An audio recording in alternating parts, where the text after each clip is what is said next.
राजस्थान में पेंशन को लेकर के विभाग की ओर से एक बड़ा खुलासा किया गया है।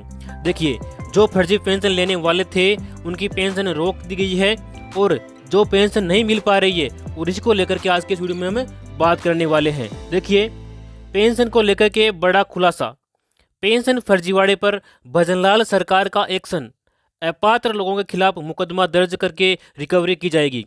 जो अपात्र तरीके से पेंशन ले रहे हैं, जो योग्य नहीं है पेंशन लेने के लेकिन फिर भी पेंशन ले रहे हैं, तो भजनलाल सरकार ने उसके खिलाफ मुकदमा दर्ज करवा करके रिकवरी करने के लिए एक्शन लिया है। राजस्थान के सामाजिक सुरक्षा पेंशन योजना में फर्जीवाड़े पर भजनलाल सरकार एक्शन में है।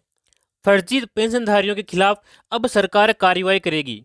सामाजिक न्याय और अधिकारिता विभाग ने फर्जीवाड़ा करने वाले अपात्र लोगों के खिलाफ मुकदमा दर्ज करवाया जाएगा।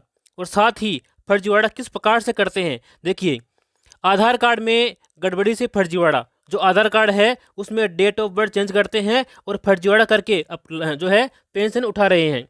पेंशन योजना में फर्जीवाड़ा सामाजिक न्याय विभाग के लिए सिरदर्द बना हुआ है। विभाग चाहकर भी फर्जीवाड़े पर पूरी तरह से कंट्रोल नहीं कर पा रही है। इसकी सबसे बड़ी वजह यह है कि जो डिटेल आधार या जन आधार में होगी वही वेरीफाई होकर के पेंशन जारी की जाती है। लेकिन पेंशनधारियों के फर्जीवाड़े की असली जड़ आधार कार्ड में फर्जीवाड़ा बताया गया है। यानी कि आधार कार्ड में फर्जीवाड़ा करते हैं जिससे जन आधार कार्ड में वही डिटेल शो होती है और वही जो डिटेल है अपने पेंशन पोर्टल के ऊपर भी शो होती है और उसी के आधार पर उनको पेंशन दी जाती है।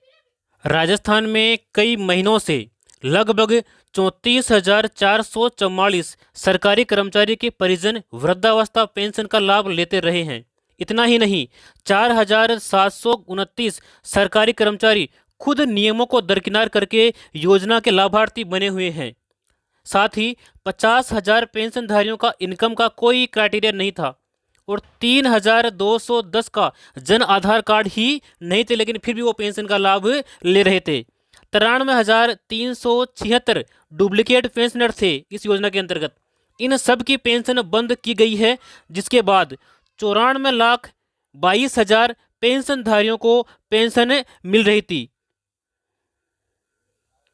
जो अब घट करके 90,29,738 तक पहुंच गई है। लेकिन अभी भी फर्जीवाड़े पर लगाम लगाना बाकी है।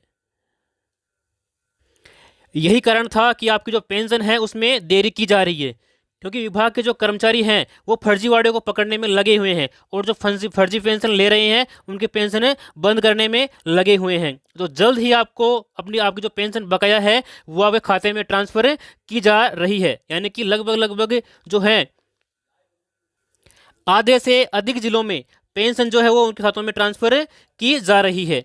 तो सबसे पहला एक नई ऐप लॉन्च आपके लिए की गई है। ऐप कौन सी है, देखिए, पेंशनधारी अब खुद कर सकेंगे पेंशन का सत्यापन।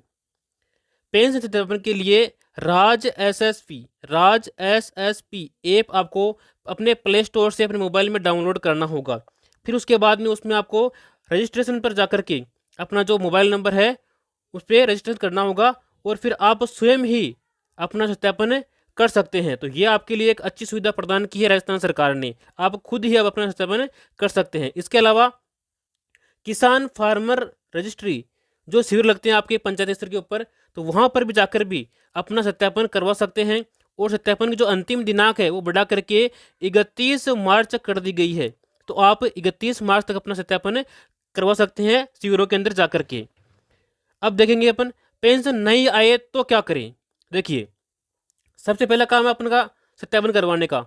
यदि आपने सत्यापन करवा लिया है फिर भी आपकी पेंशन नहीं आ रही है तो दूसरा काम करना है आपको। पेंशनधारियों की सुविधा के लिए एक टोल फ्री नंबर जारी किया है हाल ही में CPFO में 1811-7788। ये नंबर है जिस पे आप डायल करके अपनी जो भी शिकायत है पेंशन से संबंधित वो आप दर्ज करवा सकते हैं और अपना निस्तारण जल्द ही आप पा सकते हैं और अपनी पेंशन को प्राप्त कर सकते हैं।